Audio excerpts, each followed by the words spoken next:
Psalm 27, we're looking at what I think is one of the most heartfelt cries of David. In verse 7, we've talked about this. Hear me as I pray, O Lord, be merciful and answer me! Exclamation point. My heart has heard you say, come and talk with me. And my heart responds, Lord, I'm coming. And then in verse 9, do not turn your back on me. Do not reject your servant in anger. You have always been my helper. Don't leave me now. Don't abandon me, O God, my salvation.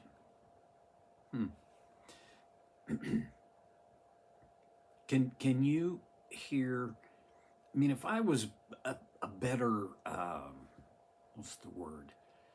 If I was had any acting skills, and I could have read this or recited it as if I were David, there would be a lot more emotion in my voice. And I think you could hear the angst that David felt. This is a prayer begging God, beseeching God, almost pushing God to answer. And so, I don't know if you've ever felt this. See, I have felt it, but known it not to be true, and I'm guessing that's maybe your situation too. Do not turn your back on me. Have you ever felt, I'm alone here? If this is going to work out, I know it'll have to be God, but it just feels like it's me. There's a time when Jesus may have felt this, and you already can easily see when that time probably was. It was on the cross when he quoted from Psalm, I think it's 22, my God, why have you forsaken me?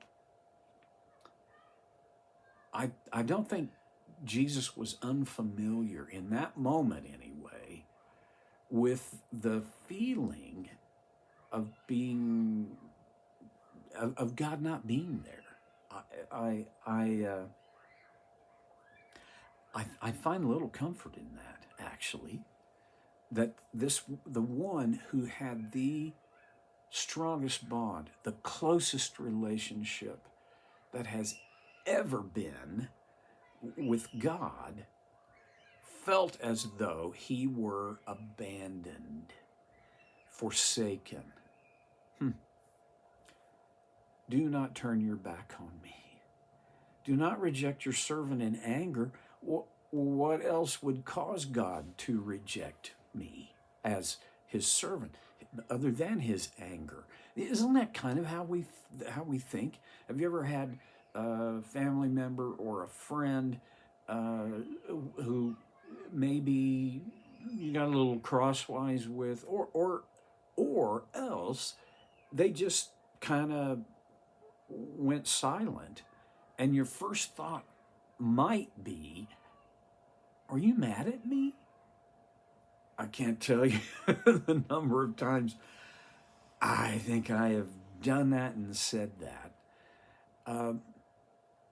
David, this is one of the things about this is that it's so authentic. This is on a heart level.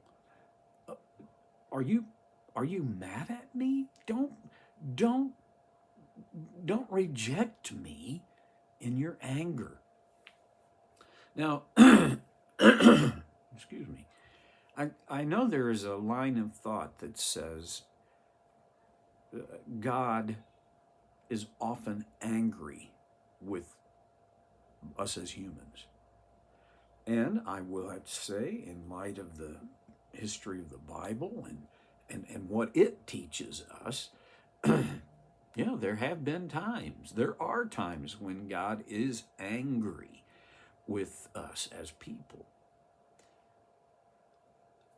but I don't think I I don't think he stays angry or is angry all the time at us, even though I mean, honestly, we continuously fall short uh, of his design, or, and this happens too, we push against his design. There's no accidental, there's no oopsie there. It is, I'm going to do it my way. And even then, I wonder if God is really angry with us now. It's a whole long series of ideas and theology that could stack in on that. I'm not going to take time for it. Just to say, let's come back to the essence here. Do you ever feel like maybe God's mad at you? That maybe he has rejected you? I struggle. I get to tell you all about my struggles. But one of my struggles is I have a fear of rejection. And a Freudian therapist would have a field day with that. I hate the feeling of being rejected. I even hate the thought of the possibility of being rejected. I can relate to what David, I think, was feeling when he said, "Don't reject me." When I feel rejected, I generally do one particular thing, and that is I hide. When I feel rejected, I shut it all down and I go in and I kind of hide. Occasionally, but not as often as the hiding thing, I just try harder. And you know what? Neither one of those things works very well for the long term. I think if you feel rejection is one of the issues in your life, then I can relate. Does God reject you? I know people reject me, and I'm learning. How nice that at age 70 I am learning how to not let that dominate my life. But God won't reject you. Does that keep you from feeling rejected? Well, it doesn't keep me from that feeling. But here's the thing. David talks about these feelings. Don't turn your back on me. Don't reject your servant in anger. And then, okay, that's the emotional side of it. Now here's a little bit more of a thinking side. You have always been my helper. Now, is this to remind God? Come on, God, you've always helped me out. Why not now? Or is this also a little bit of him going, okay, take a breath. Let's think in terms of reality. You've always been my helper. But that doesn't settle it. He goes on. Don't leave me now. Don't abandon me, O God of my salvation. This feeling that David is expressing, a feeling of rejection, a feeling of abandonment, a feeling of being left, that's huge. In my counseling practice and experience, I quite often come across people who, when we bore down to what is the fear that's driving your behavior, it's the fear of abandonment.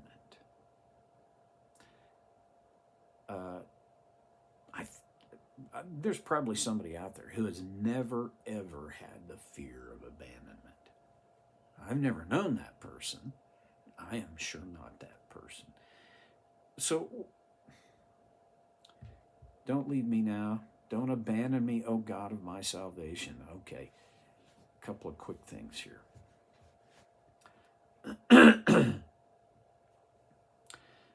David was not just riding high when he wrote this psalm.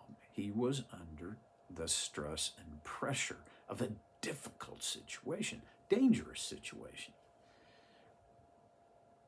So, in that context, I don't find it very difficult to see how he might have had these feelings and how he would have cried out to God in this way.